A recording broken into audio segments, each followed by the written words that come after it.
Have you ever used your phone and thought, why can't switching between settings and notifications be easier? Well, Huawei seems to have listened. The latest software update for the Huawei Nova 14 Pro and Nova 14 Ultra models brings a smart little feature that could actually make everyday phone use feel smoother without needing any major learning curve. It's all about a new swipe gesture for the control center, and even though Huawei didn't list this clearly in the changelog, users who've already received the update have started talking about it online, and it sounds like a feature many of us will appreciate. Now let's break it down. If you're someone who often pulls down the notification bar or toggles settings like Wi-Fi, Bluetooth, brightness, or volume, you know how important the control center is. It's the brain of your phone's quick settings. But until now, if you wanted to access both your notifications and quick controls, you have to swipe down from different sides of the screen. That might sound minor, but when you're in a rush or holding your phone with one hand, it can feel clunky. The new update changes that with the latest HarmonyOS 5.0.1.130 version. Huawei has introduced a left-right swipe gesture, the top of the control center. What does that mean? You can now swipe left or right at the top to switch easily between the notification panel and the control center without swiping down multiple times or aiming at a particular side of the screen. It's a small tweak, but it makes the phone feel more natural and modern to use. It's one of those things you don't realize you need until you have it, but that's not all this update brings. The Nova 14 Pro and Nova 14 Ultra are also getting several improvements under the hood. Let's talk about the camera first. Huawei has fine-tuned how the camera processes images in certain situations. Users should now see better photo quality in tricky conditions like indoors or scenes with mixed lighting. So whether you're snapping photos at a family dinner or taking a quick shot during a night walk, the images should look cleaner and more balanced. The update also enhances the phone's sound quality. Audio playback now feels richer and more detailed. If you're someone who streams music or watches videos through the phone's speakers, you'll notice that voices sound clearer and bass feels deeper. Even system sounds like notifications and ringtones have been adjusted for a more pleasant experience. The weather app and smart assistant have also been polished. These may seem like small parts of the system, but they play a big role in daily use. The weather app now delivers more accurate updates with a cleaner interface, while the smart assistant reacts more quickly and gives more helpful answers. Another part of the update improves face recognition. What if your next flip phone could send a message through space even when there's no signal? That might sound like science fiction, but it could be a real feature in Samsung's upcoming Galaxy Z Flip 7, thanks to a new chip called the Exynos 2500. With the launch expected in July 2025, this phone might do more than just flip open. It could help you connect in places where normal phones stop working. So what's so special about this new Exynos chip?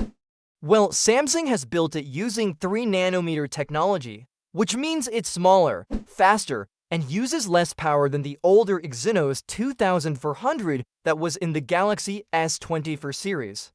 But one of the coolest things is the modem inside it, the Exynos 5400 5G modem. According to Skylo Technologies, a satellite service company, this modem will support NB-IoT-NTN, which is short for Narrowband Internet of Things Non-Terrestrial Network. In simple words, it can talk to low Earth orbit satellites. That means, in emergency situations like getting lost in the mountains or stuck in an area with no mobile towers, you might still be able to send a message using satellite signals. Skylo already works with other big tech names like LG, Oppo, Tecno, and now Samsung too. They even partner with Harman Automotive to bring satellite features to cars, so they're not new to this game. But just because the chip can do it doesn't mean the feature will be active right away. Samsung could choose to turn it on or off depending on the market, business deals, or local rules. Now, let's talk about speed. A leaked test shows that a Galaxy Z Flip 7 powered by Exynos 2500 scored 2012 points in Geekbench's single-core test and 7,563 points in the multi-core test. To compare, last year's Galaxy Z Flip 6 using the Snapdragon 8 Gen 3 scored 2,251 and 7,131 in the same tests. That puts Exynos slightly behind in single-core, but ahead in multi-core, which shows it's powerful, especially since these are early. Numbers and final scores usually improve after software tweaks. There's also a lot of talk about which chip will actually power the Flip 7 when it hits shelves. Some reports say Samsung will use the Exynos 2500 in some regions and the Snapdragon 8 Gen 3 or 8 Elite in others. In fact, the bigger Galaxy Z Fold 7 is rumored to get the Snapdragon chip globally. If true, this would mark the return of Exynos chips in Samsung's top-tier phones after a break. Have you ever tried taking a close-up photo of a flower or a bug, only to get a blurry mess or end up casting a shadow over your shot? Well, Google might have found a clever way to fix that with the upcoming Pixel 10. According to a recent leak, the Pixel 10 could bring a new camera trick that uses the phone's telephoto lens to take better macro photos, and that could mean sharper, clearer close-ups than ever before. Normally, phones use the ultra-wide camera for macro shots because it can focus at very short distances, but that often leads to lighting problems since the phone needs to be so close to the subject. With Google's new approach, the Pixel 10 might switch to using the telephoto lens when you're shooting something up close.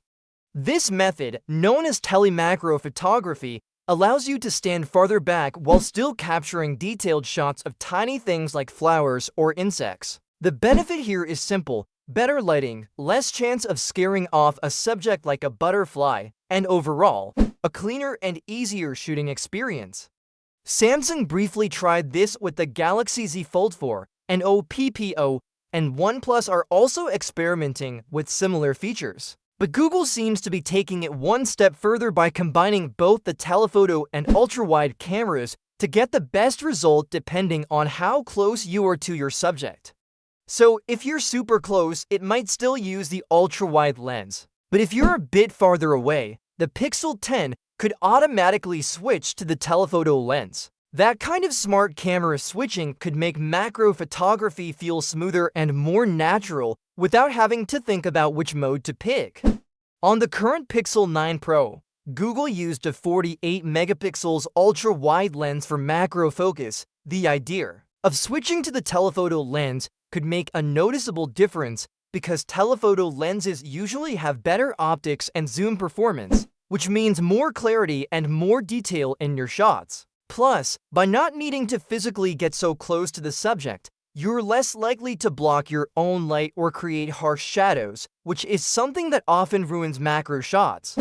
This change could be part of a broader camera upgrade for the Pixel 10 series. While nothing is official yet, Google is rumored to launch the Pixel 10 phones on August 20th, with all models possibly available by August 28th. That's about a week later than the Pixel 9 launch. But if it means better features across all models, most people probably won't mind the short delay. Google might also offer new color choices this time around.